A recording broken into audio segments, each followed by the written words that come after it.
Good morning, students. Welcome to BBN online classes. Today we'll start the new exercise, the exercise 12.2. Okay, now see the questions.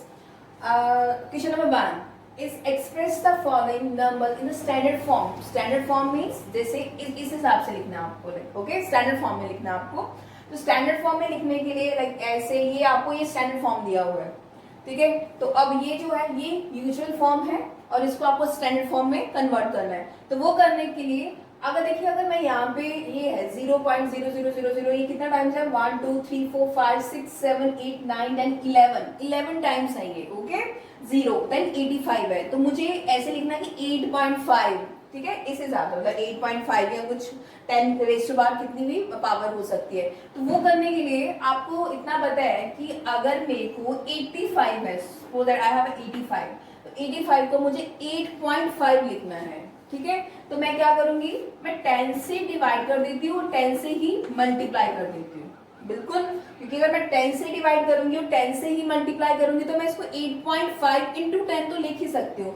और इसको सिर्फ इसकी बात करूँ तो मैं ये क्या लिख सकती हूँ, इसको 8.5 इंटू 10, मतलब तो सेम ही हुआ. अगर इसका डिनोमिनेटर में 10 लगाऊं तो 10 कट जाएगा तो 85 ही रहेगा. सिर्फ मुझे स्टैंडर्ड फॉर्म में लिखने के लिए मुझे ऐसे करना पड़ रहा है, ठीक है. तो अब मैं यहाँ पे क्या लिखूंगी, यहाँ पे लिख दिया मैंने 8.5. अभी मैंने जस्ट बताया, ठीक है, क्योंकि मुझे 8.5 लिखना है. और यहाँ पे कितना हुआ, इंटू 10 तो आपको ऑलरेडी है.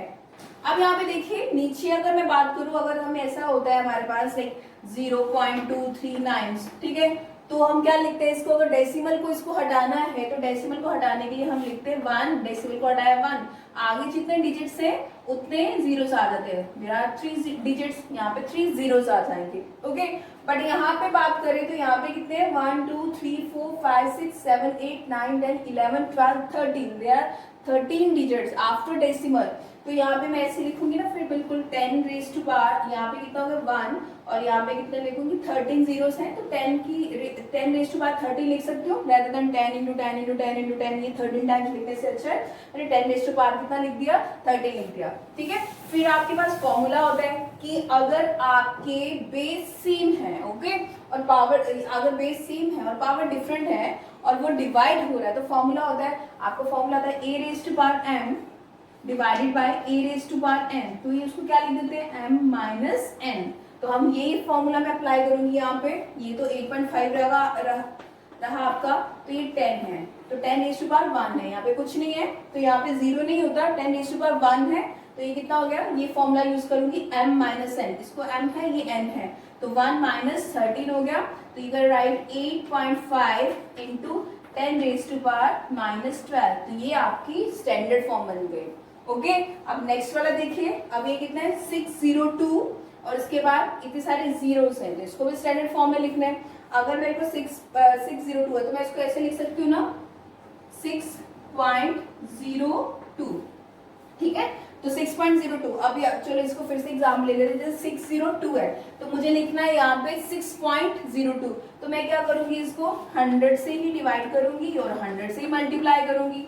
अब यहाँ पे ये जो है ये तो बन गया आपका 6.02, ठीक है, पर यहाँ तो 100 तो आएगा ही आएगा, बस वही करेंगे. यहाँ पे ये तो बन गया 6.02 इंटू यहाँ पे कितना हुआ 10 रेज़ टू पावर 2 लिख लीजिए आप यहाँ पे, ओके.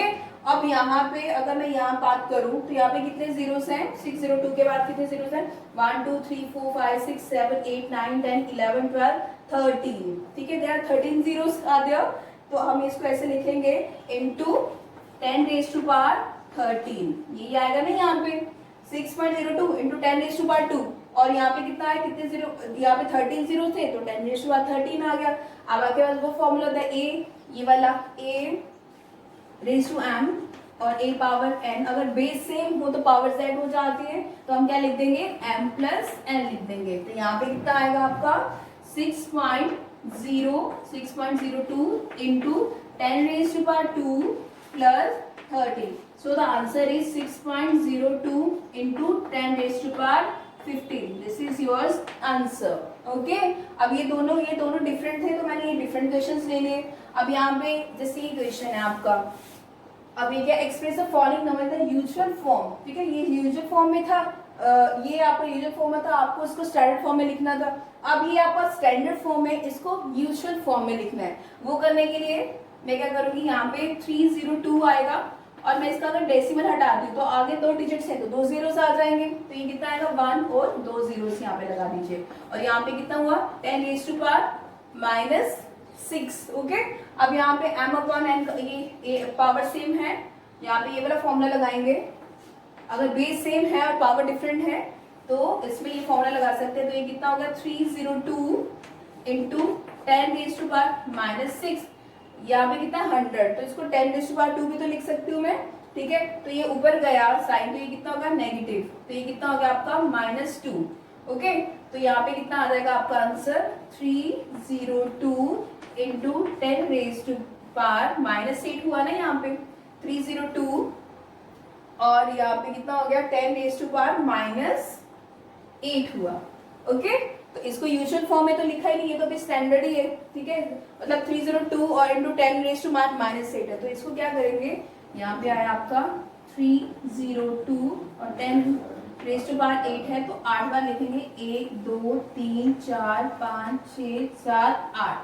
ओके, अब यहाँ पे इसको लगाइए, कितने बार 1 2 3 4 5 6 7 8 8 बार लिखेंगे, जीरोस लगेंगे यहाँ पे 1, यहाँ पे तो है ये 1 2 3 4 5 6 7 8, तो यहाँ पे आपका डेसिमल आएगा, ठीक है। 1 2 3 4 5 6 7 8, 8 के बाद 1 2 3 4 5 6 7 8, यहाँ पे आपका डेसिमल आएगा। तो ये आपने उसको लिख दिया यूजुअल फॉर्म में लिख दिया। ठीक, इसमें लिखना यूजुअल फॉर्म में लिखना है। वो करने के लिए सबसे पहले इसका डेसिमल को हटाते हैं, 36149 है। ओके, तो डेसिमल को हटाएंगे तो डेसिमल का तो 1 आ गया, कितने डिजिट्स है 1 2 3 4 5, तो मैं 10 रेज़ टू पावर यहाँ पे क्या लिख दूंगी 5 लिख दूंगी, और यहाँ पे ऑलरेडी 10 रेज़ टू पावर 6 तो है ही है, और यहाँ पे कितना है आपका 36149 इंटू 10 रेज़ टू पावर 6, और ये ऊपर जाएगा तो -5। मैंने वही वाला फॉर्मूला लगाया, बेस सेम है और ये डिवाइडेड में है तो आपका m-n का फॉर्मूला लगेगा।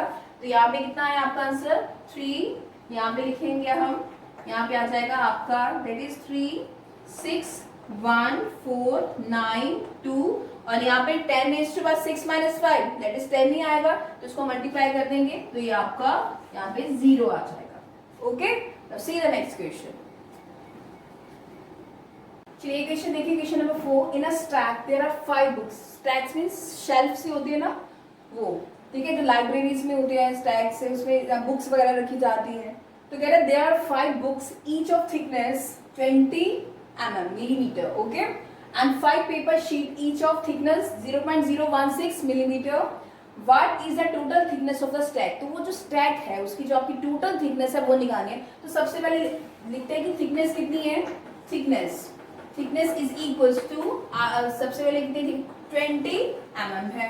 फिर उसके बाद आप थिकनेस निकालिए of book, thickness of 5 books, यार 5 बुक्स ना, तो थिकनेस ऑफ 5 बुक्स निकालनी है तो आपको क्या निकलेंगे कि, तो अगर एक की थिकनेस है तो 5 बुक्स की निकालनी है तो मल्टीप्लाई कर देते हैं हम 20 इंटू 5, तो ये कितना है आपका 100 mm आ गया, ठीक है। अब उसने क्या कहा है कि 20 mm 5 paper sheets each of thickness, ठीक है, थिकनेस ऑफ ईच पेपर, यहाँ पे सबसे पहले थिकनेस ऑफ ईच पेपर, तो वो कितनी दे रखी है आपको, यहाँ पे 0.016 दे रखी है। और आपने किसकी निकाली, 5 पेपर्स की निकाली थिकनेस, तो आप निकालेंगे थिकनेस ऑफ 5 पेपर्स। तो अगर हमें 5 पेपर्स की निकालनी है तो 0.016 इंटू 5 हो जाएगा। ओके, अब आप देखो इसे सॉल्व करना है, डेसिमल को हटा के यहाँ पे 3 0 लगा दीजिए, 16 5 80 होता है, तो ये कितना है 80/1000, ठीक है। तो ये 80/1000 आया आपका, ये काट दीजिए, 2 के बाद डेसिमल लग जाएगा, तो इसका मतलब आपका कितना आ जाएगा 0.08 mm आ गया। ओके, आप किसकी निकालनी है, टोटल थिकनेस करने के लिए मुझे इसकी थिकनेस और इसकी थिकनेस को क्या कर देना पड़ेगा, प्लस करना पड़ेगा। तो आप करेंगे total thickness of stack, total thickness of stack निकालने के लिए हम दोनों की ये जो थिकनेस है इसको ऐड कर देंगे। इसकी कितनी है ये 100 और इसकी कितनी है 0.08, ठीक है, ये दोनों mm में है, मिलीमीटर में है, तो आप इसको ऐड करें, देखो यहाँ पे कितना हुआ 0.08, इसमें 100 ऐड करना है, तो यहाँ पे ऐसे कर लीजिए। ये ऐड करना आपको आना चाहिए कि डेसिमल वाले नंबर्स को कैसे ऐड करते हैं। ये आया 8, यहाँ पे 0 और 0, और ये कितना है आपका 100.08 mm। इसको अगर आपको स्टैंडर्ड फॉर्म में लिखना है तो आप इसको ऐसे लिख सकते हैं, यहाँ पे डेसिमल लेके आना ना 1.0008, और यहाँ पे कितने आ जाएगी 10⁻²mm आ जाएगा। ठीक है, आपने इसको किसमें लिख दिया, स्टैंडर्ड फॉर्म में लिख दिया, जो कि मैंने आपको जो इसकी स्टार्टिंग के क्वेश्चंस में मैंने करवाया है कि स्टैंडर्ड फॉर्म में इसको कैसे लिखना है। ठीक है, ये जो एक्सरसाइज है, ये जो चैप्टर है, ये भी यहाँ पे कंप्लीट होता है। नेक्स्ट वीडियो में हम नेक्स्ट चैप्टर शुरू करेंगे। Okay, thank you.